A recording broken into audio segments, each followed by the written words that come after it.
Dennis Merritt Jones has been on a quest to inspire and lift people to a higher expression of life and to guide people to their purpose.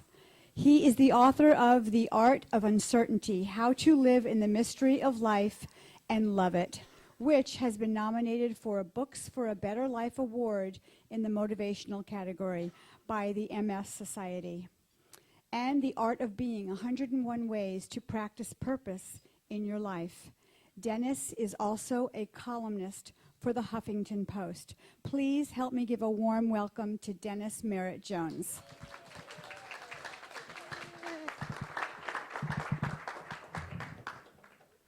Thank you.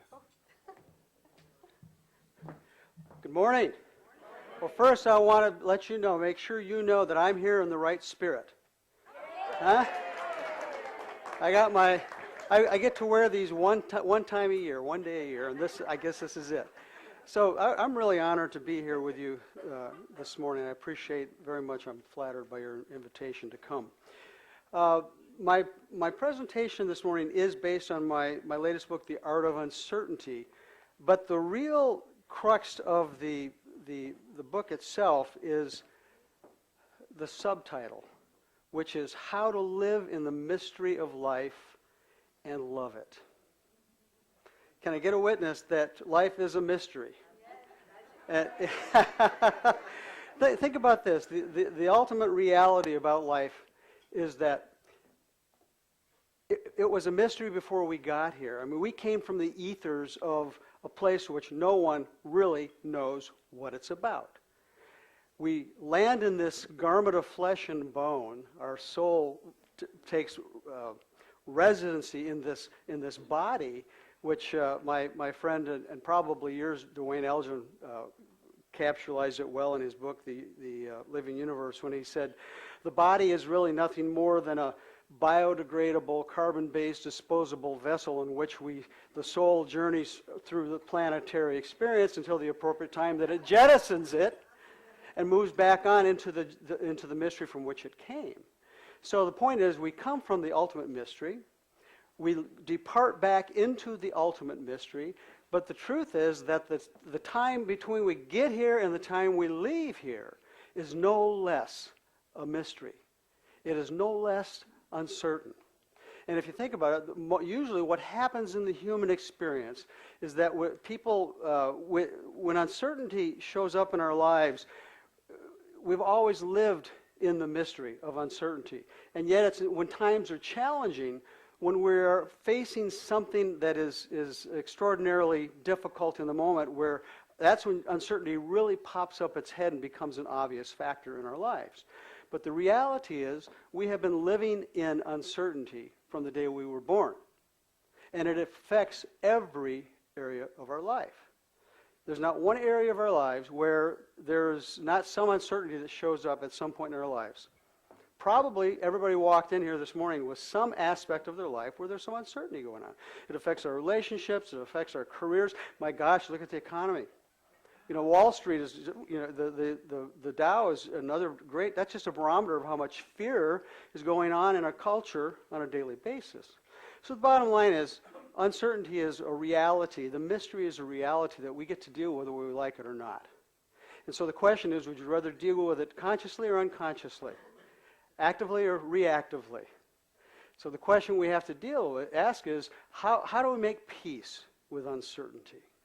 What I'd like to do is present to you an idea that we can translate the idea of uncertainty as a fearful thing into a mystical experience. Because what is a mystic? A mystic is someone who perceives the presence of some infinite intelligence beyond the five sensory world, beyond, you know, the world that we live in called the material world.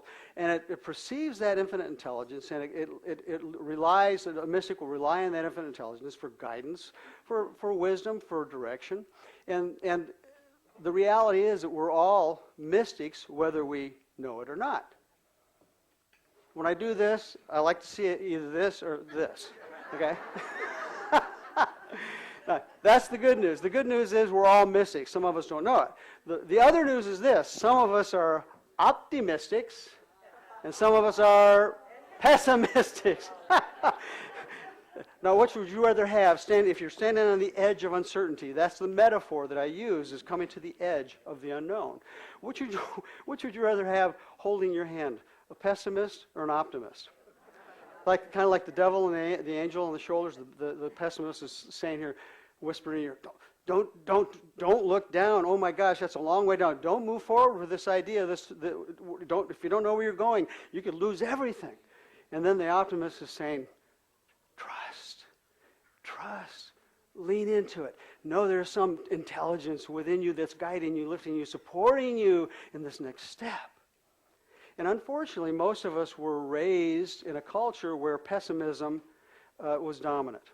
If you think about it, when we entered the Earth School as young children, we were very optimistic. When you think about it, anybody had a 2-year-old child? What's the natural inherent tendencies of the youngster? They're exploring, right? There's a natural sense of curiosity and inquisitiveness, and they're pushing out, always exploring until what? We reel them in and teach them that it's not safe to color outside the lines. Stay within the parameters of what we know is safe. And what happens is that becomes a rut, the rut of the known, that we go back and forward all our lives until one day the rut, of course you know what a rut is, don't you? If it gets deep enough, what is it?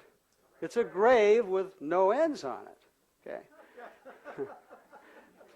I know that's a little crude, but it's true. And if you look, you have to ask yourself, what is it that will lift us out of the rut? And usually what lifts us out of the rut is either inspiration or desperation. Okay? What brings us to the edge of change is inspiration or desperation. And I'd much rather be called to the edge by inspiration rather than desperation. But most of us, we move when we're desperate because it's too painful to stay where we are. It's too scary. Okay? But we have to realize that if we look to nature, we'll see that there's this incredible, the universe conspires for our good. There's this infinite intelligence, this life force that moves through all living things, pushing out, expanding. Look at the universe itself. It's expanding at the speed of light. And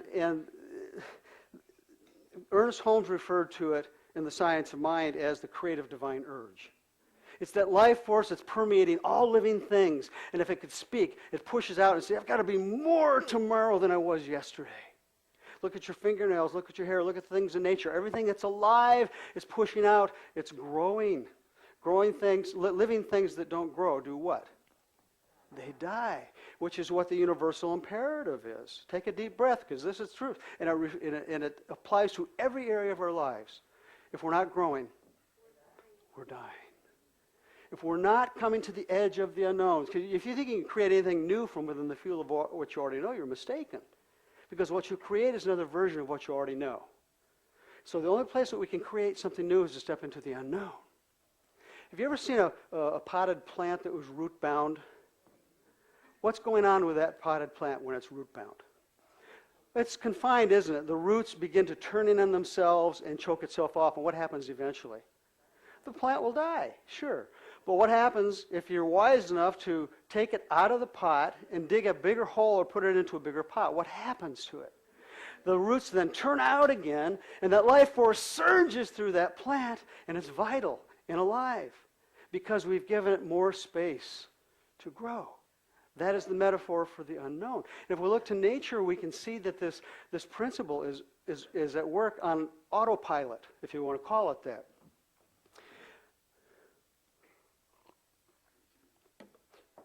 Where we live, we have a patio awning. And underneath the awning, there's this ledge.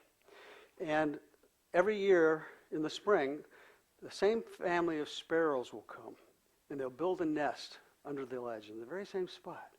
And the good news is for us is that it's only about 10 feet from our bay window in the kitchen. We can see the entire process. From when the parents build the nest and the eggs are born or laid and then they're hatched. And I happened to be there the morning, and this is a true story actually, the morning that the eggs or the chicks decided it was time to leave the nest. Primarily because they were getting so large, There was no more room for them. This is a good metaphor for our children, too. Because one day we have to leave the nest. Yes? And so the first chick, and I was watching this in the morning. It was the most wonderful thing. The first chick gets out of the nest. And this is true. He walks over to the ledge, looking down, and he looks down. And he's flapping his wings like this. And he's kind of never used them before. And he's looking down. I don't speak birdese, but if I could, I would think he's probably thinking something like, "Holy bananas! That's a long way down." And so he flapped his wings. He leaned into the gravitational pull of the planet, of life. And as he flapped his wings, he just continued, I think purposefully, throwing himself off balance, and he fell into the gravitational pull. And what happened? He flapped his little wings, and he flew. Right? Flew around the patio one time and went off into the orchard and landed on a branch of an avocado tree. Second one came out. Same thing. Looked down, flapped his wings, just fell into the call of gravity, flew. Third one, same thing. Fourth one comes out. This is true. He's a little smaller bird because he's at the bottom of the nest, who's the runt. And he comes out to the edge, he looks down, he does this, and he goes right back and jumps on the nest. He did. And meanwhile, his little brothers and sisters are out in the orchard chirping away and just, kind of cheering him on. 10 minutes later, the little bird comes out again, just runs out and does this and leaps off the ledge. Because what happened? Of course, he flew. I have to admit, he did bump into the walls in the patio area a few times before he made it to the orchard, where he lit with them, and they did a victory lap around the orchard together, and then they were off into the unknown to explore their birdhood. Now, not once during that time did I see the mother bird standing on the ledge. The mother bird was nowhere around, telling the little baby, okay, flap your wings, trust, just say your positive affirmations today, and everything was, no, there's something within the bird that knew what it was supposed to be, and the only thing it had to do was be what it was, and the wisdom, the thing within the bird that knows how to fly, flew it. There's no difference between the inherent intelligence within the bird that knows how to fly than the inherent intelligence that lives within you and I that knows how to take us to the next place in our lives if we will only do what the bird does, which is, of course, whether it's inspiration or desperation, they come to the edge and they lean over in faith and trust. How are you breathing? Because maybe this brings up some element or issue in your life that you get to look at this morning. There's a great Zen saying, proverb. It says, move and the way will open. Move and the way will open. It doesn't say, sit around and wait, and if you're lucky, the way will open, and then if you want to, you can move. Move and the way will open. The universe is waiting for a signal from us that we know we have a role to play in our own evolution, our own unfoldment, our own growth, our own expansion. And that is why we're here, to be that expansion, to be that vessel through which and as which that infinite push of life expands itself, knows itself, expresses its own divine nature. So what I've come up with is 3 questions that you can use kind of as a litmus test that will help you perhaps come to the edge of your own uncertainty, of the mystery in your life where maybe there's something that's waiting still to be known or that you're holding back on something that's calling you forward. The first question is this: what role does fear play in keeping me stuck on the edge? Can I get a hallelujah for fear? What role does fear play? Yeah, deep breath. And because that's the primary thing that keeps us stuck, isn't it? Yeah. Now let's be sure, let's not give fear a bad rap. Because some fear is a good thing. It's what got us into adulthood. Without it, we probably wouldn't have made it. Yes? And yet, somewhere along the lines, the boundaries between what to fear and what not to fear became blurred. And the older we grow, the more we learned to fear. We were fearless when we were children. A baby's born with only 2 basic fears: the fear of falling and the fear of loud noises. Every other fear we acquire. including the fear of darkness, which is a great metaphor, isn't it, for uncertainty. Darkness, uncertainty, the unknown, the mystery. I don't know about you, but I know that oftentimes it's very tempting for the mind to run ahead into the darkness and conjure up all kinds of reasons not to move forward. Can you relate with that at all? Why not to move forward?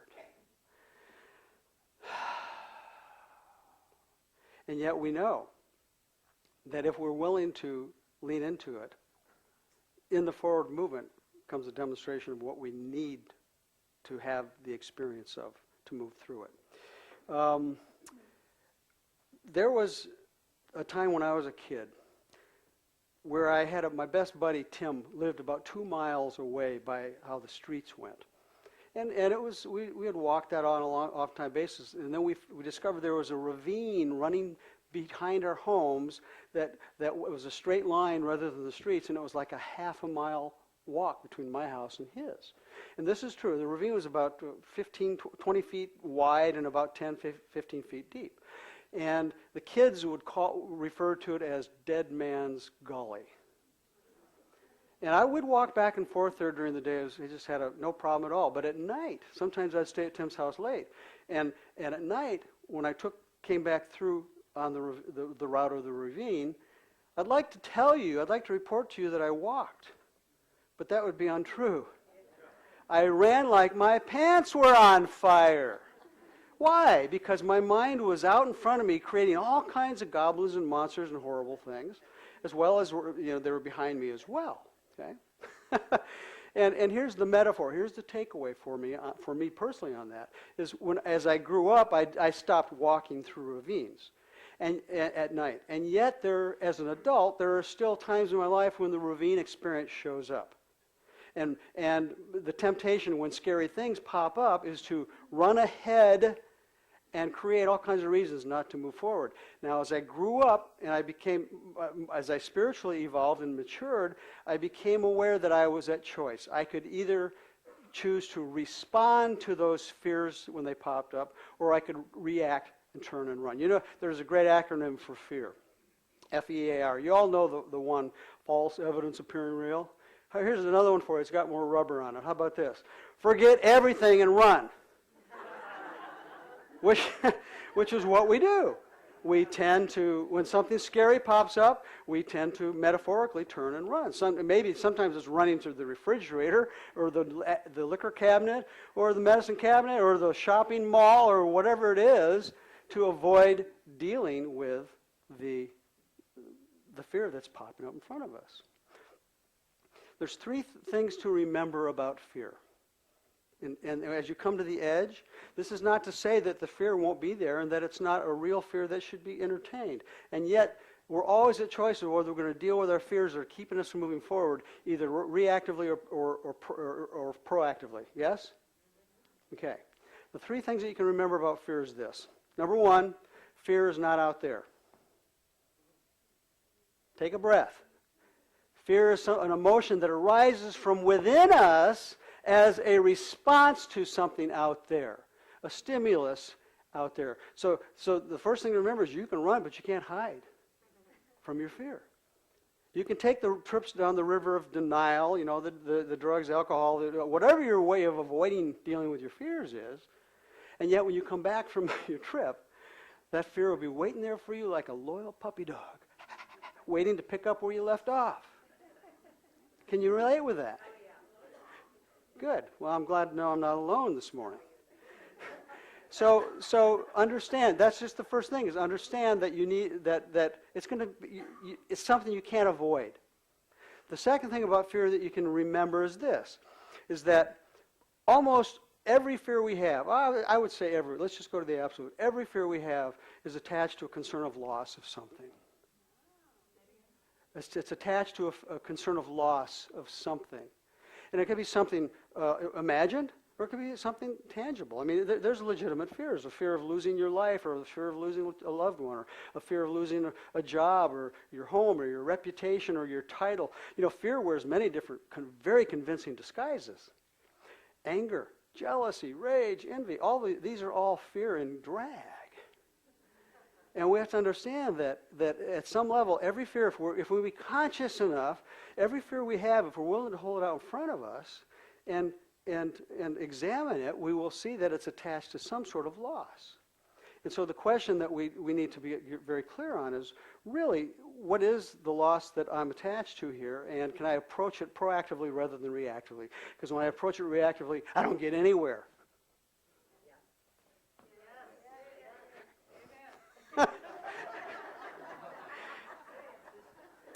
The third aspect of fear to remember is this, and the first two lead to this one, is that we can choose, when we are conscious enough to be proactive, we can choose to look in the East they say, look the beast in the eyes, and you take you invite the fear onto an imaginary dance floor. This doesn't mean that it's not a real fear, okay, or that it's not something to be concerned of, but it means that you're willing to lead it on the dance floor. You asked it to dance, so you get to lead the dance. Okay? And you embrace the fear, and you call it in close, and you whisper in your fear's ear, "Teach me, O Master of the moment. What have you to teach me? What can I learn about you that will help me then transcend you and get on with being who I've come here to be, to move on into that which is next for me?" And if we're willing to listen, the fear will communicate with us and let us know exactly what that looks like. And again, some of these are imagined, some are real, but at the best case, it gives us a chance to examine from a conscious perspective rather than a reactive perspective. And that allows us to stand in the mystery of the unknown without attachment in the moment to what it's supposed to look like, just by getting information. After you gather enough information, then you can make intelligent choices about where you're going. And again, as we turn within and we listen to that interior, that guidance that we know is inherent within each of us, it will show us the way. Okay. The second question that we can ask ourselves when we're standing on the edge is this: what do I need to let go of? What do I need to let go of? And when do I need to let it go? Anybody? Yeah, I see you can relate to that, right? There's something we're clinging on to, something holding on to, that's keeping us from moving forward. Okay?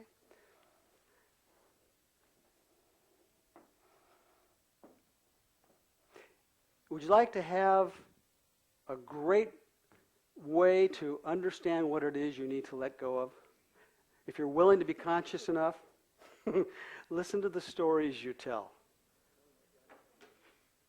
And I don't mean as a professional storyteller. I'm talking about the stories you tell that justify you staying stuck where you are. And oftentimes those stories, and there's things we talk about on an ongoing basis with whoever will listen to it. Now, anybody ever been through a divorce?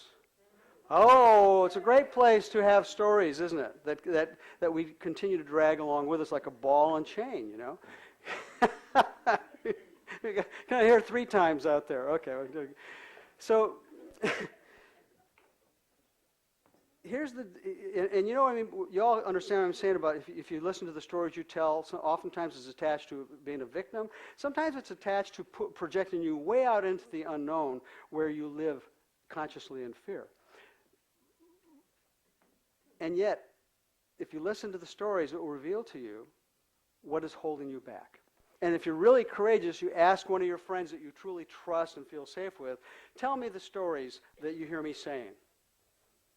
And if you're willing to be called on them, you may hear information that is new for you, because when you're in the story, you don't even know you're telling it. Yes? And here's the danger about continuing to tell the same story over and over and over and over again, is that what happens is sooner or later it begins to define who we are. We begin to believe our own press about what we're saying, and pretty soon the story takes on a life of its own, long after the issue is dead and gone, but the story continues to be alive, and it begins to define who we are. There's a great country song by Colin Ray called that's my story and I'm sticking to it. And when we continue to tell our story, the song could be, that's my story and it's sticking to me. Because that's exactly what happens. Now, so again, just become aware of what stories you're telling. Sometimes it's oftentimes connected with resentment or being a victim. Okay?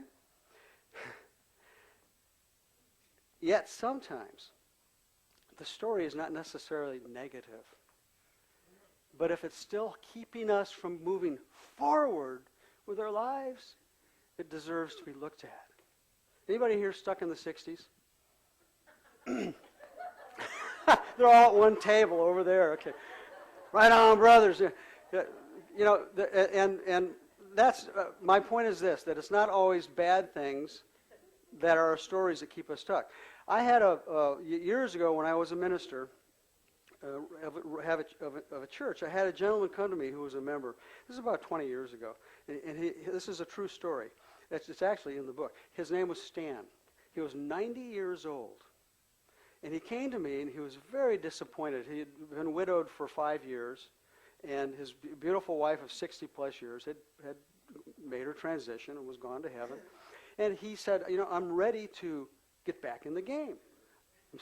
I got a lot of good years left on me. He said that. I said, I really want to talk about this. So he invited me to his home for dinner to talk about it. And I went. He was a congregant, so I did.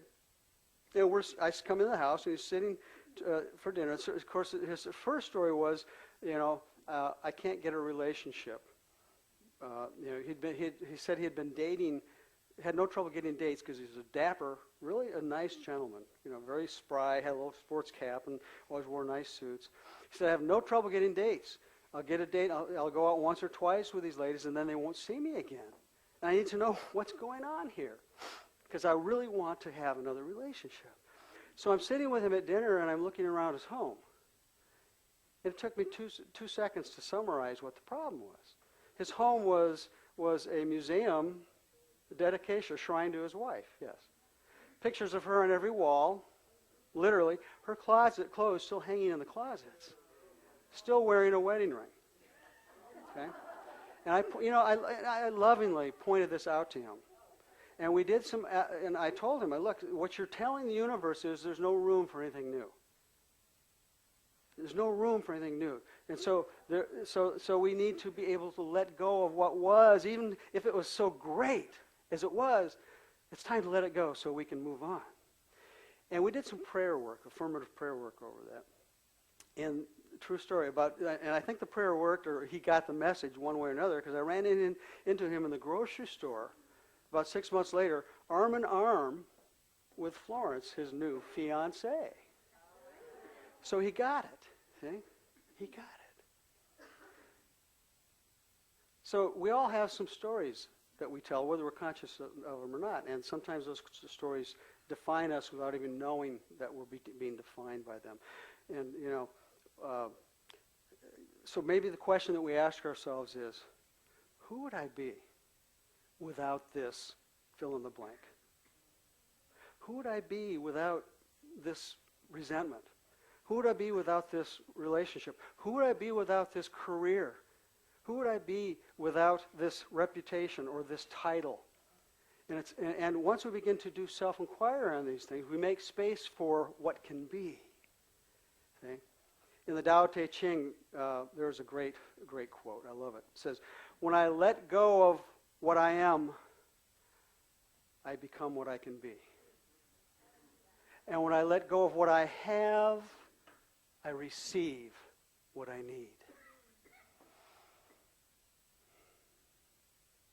You get that?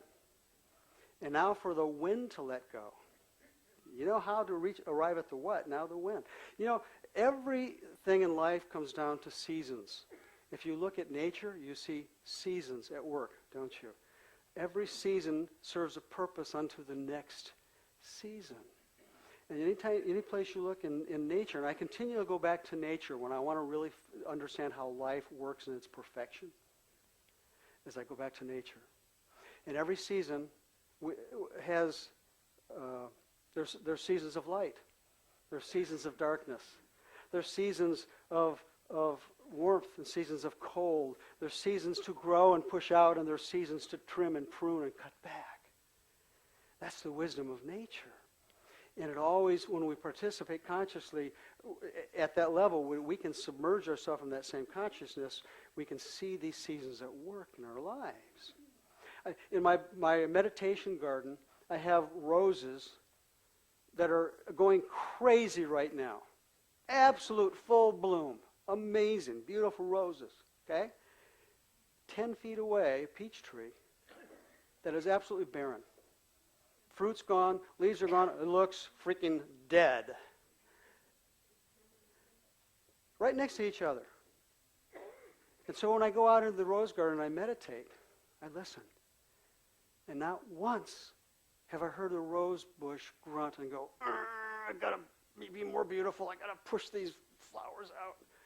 And nor did I hear the peach tree whine or cry because it had released what was. In each case, preparing for what was next. We each have seasons in our lives, and if we will allow ourselves to align with that inherent wisdom within, it will tell us when it's appropriate to let go. It will tell us when it's appropriate to move on. If I were to ask you right now, what season are you in today? It has nothing to do with your age. What season are you in? Are you in a season of expansion? Are you on the edge of something new, something exciting, something scary? Or are you in that place of pruning back and just sitting back and regenerating your energy? Be conscious of what season you're in, and you'll know when it is appropriate to let go. Just be conscious. Here's the third question. And I think this is where we drop kick it through the goal of what it's all about. The third question is this. Do I take time every day to contemplate the mystery of the miracle of the gift that has already been given to me? And am I honoring the giver of the gift by being that open, willing vessel through which the life that has been given to me finds expansion, expression, deepening life? See, we walk through 99% of our life unconscious of the gift. We're so busy with the doing, we forget about the being.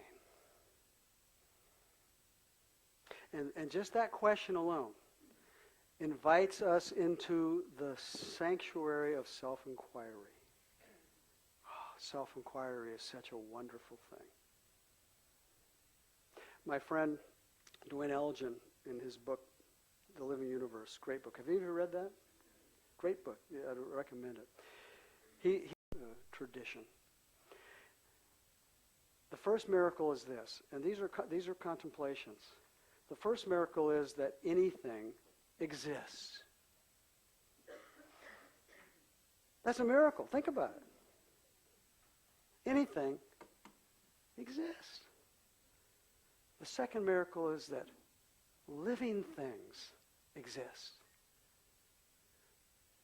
Rose bushes and peach trees and birds and puppies and living things exist. What a miracle. And of course, the third miracle is that living things exist that know they exist. That would be you and me. And that is where self-inquiry really comes in beautifully. When we begin to explore the idea that we have the ability to think and choose, and then think and choose again. The ability to become the witness of our own thoughts, to become witness to our own actions. And if they're not suitable for who it is that we choose to be on the planet, we can change the motivation, we can change the choices, we can change the direction. That's an awesome thing to do, to be able to do. That's a gift. And here's what happens. When we consciously embody this contemplation, what happens is that our doing, which is this, merges with our being, which is this. And so we move in this flow when we're conscious of that. We look in the mirror and we realize this is truly the face of God. This is truly the face of the beloved, knowing itself, loving itself. And with that merging of our being, and we incorporate that being into our doing, the mystery, I should say, uncertainty dissolves. Why? Because uncertainty is a human invention. The universe knows nothing about uncertainty. That's a value judgment we place on it. The universe is expanding at the speed of light. There's nothing uncertain about that. And what happens when we begin to live consciously of this that we are living in the mystery, merging our being with our doing, what happens is that the mystery will never end. We have to understand that. There's a difference between the mystery and uncertainty. Okay? Mystery is the natural unfolding of life. Uncertainty is the value we put on it, okay? Or the fears that we put on it. What happens is that when we merge at that conscious level of our being and our doing, the mystery will never end. And this is the powerful thing to understand. And so we have to be willing to either merge with it or step back and suffer the consequences of it. What happens is that when we merge at that level with the mystery, we become one with it as it unfolds. Yes? And that is when our true purpose reveals itself.